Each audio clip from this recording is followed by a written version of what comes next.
Welcome back to another deep talk. Hope you're all doing well. It's your girls from Mali Society. I'm Marida. Lisa. Mukaisenga, we Right. there.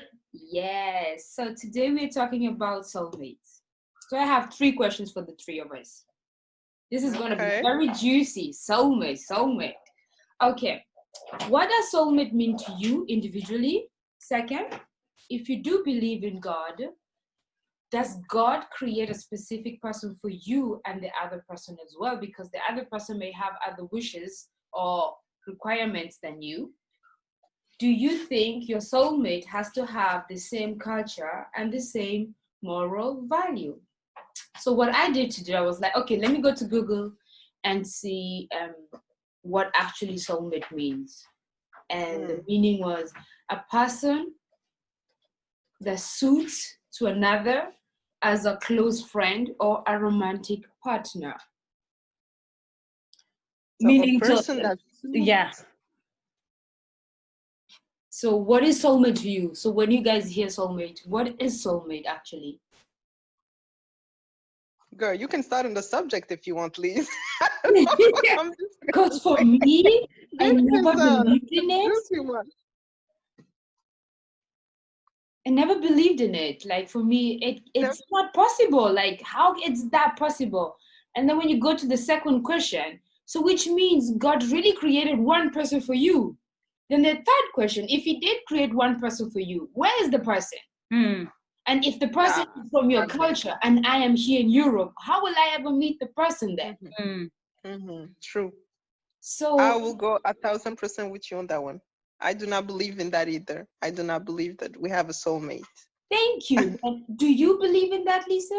No, I also don't believe we have a soulmate. So we're the three of us in the same boat. Perfect. So we would love to hear to other people who are not in the same boat who think differently, because we want to have various points of views on how they view this topic also. So comment below if you want, send us a message, and we would like to have your point of view. If you do believe in a soulmate, why is so? And just give us a view of your your mind. Because if you're looking for a partner, you should be looking of, I have 5 points. Same interests, no matter what kind of interests you have. And you should also have spirituality, emotion, sexual, and intellectual. You should yes, have true. intellectually. Because sometimes you see somebody that is really, like, when you see that person, like their presence is so, you're drawn to the presence, but then the person starts talking, you're like, what kind of what kind of nonsense is this? Like, what is this saying? coming out of this person? Yes, exactly. And it's quite interesting. So you definitely have. Oh God, I'm sorry. Go ahead. Go ahead. That's when. No, when it comes to soulmate, I'm just thinking that you need just more of a partnership than a soulmate. It's better to have someone who's really like your partner in, like he's your partner in life, and you guys can like have some type of I don't know. You need to be emotionally connected to that person. Yes. I agree with you guys on that one, but you guys need to have some type of plan together. You need to go somewhere. Oh my God! Definitely.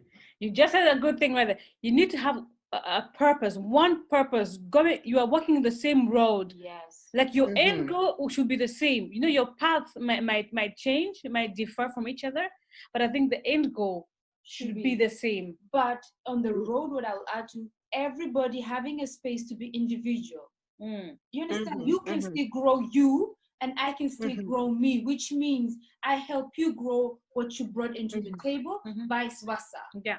And with that, we have an end goal, because when I support you to get to where you want to go and vice versa, we're aiming to the same thing, because we see ourselves there together, not forgetting all. Like we women, I think a lot of women do that. They take over, they just think emotionally. I'm in love with this guy, he looks good, I can have a baby with him, he has money. Then you go into a relationship, then you show this kind of weaknesses, because I know if a man sees you in a minute, he can tell you what kind of a woman, or what, wife her, ditch her, or whatever. Exactly. So it's important for us women to really have our own values on what we actually want from them. and what do I want for myself. True. What is it exactly that I need for myself first? Yeah. And that I want? Am I comfortable enough, with myself first? Yeah. And like you said, because we are like emotional beings, we women. Yeah. And I also think that it has to do a lot with age, with also what you have, the experience, that you have in life when it comes to relationship. Mm-hmm. Because you can be 16, 17, 20 in my personal experience, you don't really quite know where you exactly want to go. So that's why I'm saying you need more experience also in life. You need to know what is the final plan for you, like you said also, and what is the end goal. So okay, so then the question becomes, if you need more experiences, are you talking about more experiences with another person also, or are you mean like just life experiences? Because some people think that for you to be able to find the right person, you need to date multiple person. And then if so, what is then dating? Is it only on an emotional level? Are we talking about sexually? Because nowadays people do this thing called sex as if it's like just ordering milkshake, you swipe left. So oh what my I'm God. thinking, I'm going back to my 16-year-old me. First of all, I didn't care Mhm. about boys. What were boys? Boys were for me taboo because my mom told me, don't kiss a boy. If you kiss a boy, you're going to get pregnant. That's So true. what I would say for me, what I would tell my 16-year-old me would be, find you. Look at the surroundings of the relationship of what other people are having and only pick the good ones. Concentrate on the good ones. Don't think about what the negativities you don't want. Just ping pong everything that you like. Look at your mother. If your mother and your father stay together, her expectation, his expectations, if you have a brother, and then with that, make your own cocktail based on what you actually want for yourself, because you will attract what you are. And I don't want any 16, 17-year-old girl making the same mistake. Be Yeah. clear on who you are, because you will get yourself. Indeed. What I would tell my 16-year-old self is to stop following other people's paths. You think you need a boyfriend just because all your friends there have boyfriends, so you're gonna get a boyfriend. You don't know anything about love, you don't know anything about men, you like No, you just do get there. everything. Yeah, you just. Zero. I can relate to that one. Yeah. I can relate to that one. Me too. You're just a copy paste. Exactly. You want to Yeah, be so exactly. liked that you want to be the same person as the next friend to you. Yeah. Exactly. But what makes us unique is that we are individually. Like if I were to go back, that's what I would tell my younger self. Stop pursuing people to like you. Be like you first. Be happy with yourself. Like yourself first. Because if you like yourself first, you'll attract somebody that likes you for who you are. Aish, man. That's why you need the lesson in life. That's why you need more experience, It doesn't have to do with how many people you date. That doesn't have to do anything with that. It just the people, even in friendship, that's how you learn. That's how you learn. Exactly. What it is exactly that you need or you want for yourself. So what would you tell yourself, your 16-year-old self? What would you tell her? Think with your brain, girl. Think with your brain, please. Don't even think with your heart, because what you just said. I had a boyfriend just because, my surroundings, my friends, everyone. So that's the thing that I would tell myself as well. Just think first. Just think for yourself. Yeah. And surround yourself with people you look up to. That's so important. Yeah, you look up to. That's really important as well. You really think, not your friends that you envy. There's a difference of envying somebody and looking up to somebody. Because my younger self will be, thinking, oh, she's cool, she's popular, she's liked. So what about if I'm like her?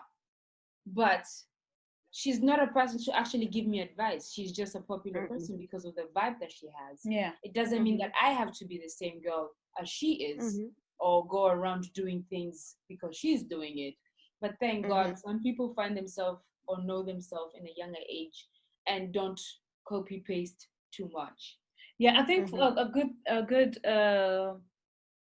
comparison there will be like if somebody's 16 and listening to this podcast and maybe still in college and maybe you are an C student, then I will join the A group students. Yes, because that's not something you envy. That's just something you look up to. Like, how do they do it? How do they study? How do they, how do they function and manage their time? Yeah. And how do they understand it so fastly instead of running to the girl that is popular? Because what is she bringing you? Exactly. She's not, you can do that as well. So there's another. You can follow the nerds. There is no problem. Follow the nerds. Follow the people who are A students. Just don't think that you have to like be accepted by everyone. You know? So I was listening to something, and then they said everything that is for you is already out there. It's just going to take the best version of yourself. So you have to become the best version of yourself to attract it. So what you're actually aiming for you, that is actually what you think is the best for you, you should become that so that you can attract it. We always want things that we don't have. You know, those girls who want to date men who only have cash, driving their car, are educated. But what are you bringing into the table? It can't just be your appearance. You can. No, it can't. You can cook your love rice. Make some pando with egusi on it. You cannot. You need to bring something. You need to bring something on the table. It can't just be looks. No, it cannot. That will last for maybe the first 3 to 6 months, but that's it. Just and the juice is finished. And it's done. Dried out. But we have to change the topic about people finding soulmates. Because I was having another talk with a girlfriend. She was talking about butterflies. That she had butterflies with this person that she was dating. Then they dated, on off, and then at the end of the day, it turned out to be bad. Then she was like, they always say, follow your butterflies. So, but this butterfly took me to the wrong person. Yeah. So our butterfly is right. I was like, that's so deep, girl. Our butterfly is real, or are they biased? Well, I never really could understand myself either. What it is about the butterflies, I don't know. It's you have them. I had them also personally. I'm not gonna lie, but you have them for just a moment, and they disappear. Honestly. Oh man, yeah, it's true. Yeah. Except you have how do you call it? A connection? A connection with the person. But then that question is, what kind of a connection is it? Is it a good or a bad? So when is it a bad connection? When it's codependence. You're codepending on that person to give you a feeling, right? Am I saying it right? Okay, I'm listening. So you're depending on that person. Okay. To give you have two type of connections. You're connected to somebody because you elevate each other, or you connect to somebody because you can't depend on each other. Yes. Oh, the second one is that person dangerous. is filling in an emotional gap that you're missing, or that person is filling in a spiritual gap that you're missing at that time, or interest, or you both of you have the same interest. But it all has to be in, the person has to have all those things in one, not only one. Yeah, because otherwise it will be unmet needs. And unmet needs means he's gonna step out and look for those needs somewhere else. True. And that's you're gonna wonder yourself. Get tired of marriages, relationship, because they're always, if you're the emotional person, you expect it to be till you die. That emotion should always be there, but it can't. You're growing, you're changing, the other person is changing. If it was a spiritual connection, maybe the other person gets weak or the other person gets strong. So you have to always find the balance on how to keep and maintain all those values that you have for yourself and the other person has for themselves. And you need to grow together first and mostly. If somebody else wants to grow and the other one is stagnated somewhere, it's going to be really difficult when that's where the challenges come. Yeah. So yeah. That's why what you were saying in the beginning, it's so important. You have to be a team. You have to be a team first. You have to go through some serious stuff in life before you can even go to that level of saying like, you know what, no matter what's gonna happen, you, I know this is my partner. I know we're gonna get through this. Because in the beginning, in our generation, this is what I found. It's like, if I do not agree with him, if he doesn't agree with me, I don't care. I have another option anyway. So I don't need to stay in this. So if you find a partner where even if you guys broke up for, let's say 1 month, 1 week, and you guys, it's organic. You don't need to do much about it. You guys are gonna reconnect anyway, and you're gonna go through stuff in life together. That's when you can say like, that's my partner for life. Like the soulmate bullshit, excuse my language, can go over there, but I know he's gonna be like my friend, my best friend, my partner, like everything. Yeah. So scratch soulmate, look for a lifetime partnership. Yeah. Lifetime partnership. Lifetime partnerships. That's what you're looking for. That's what's gonna bring you forward. So, guys, this is the end of our podcast. Please share your thoughts with us on the soulmate. Do you guys believe in a soulmate? If so, why? And if not, also comment below. Thank you so much for listening to us and sharing your time with us. Till next time, bye. Bye. Bye.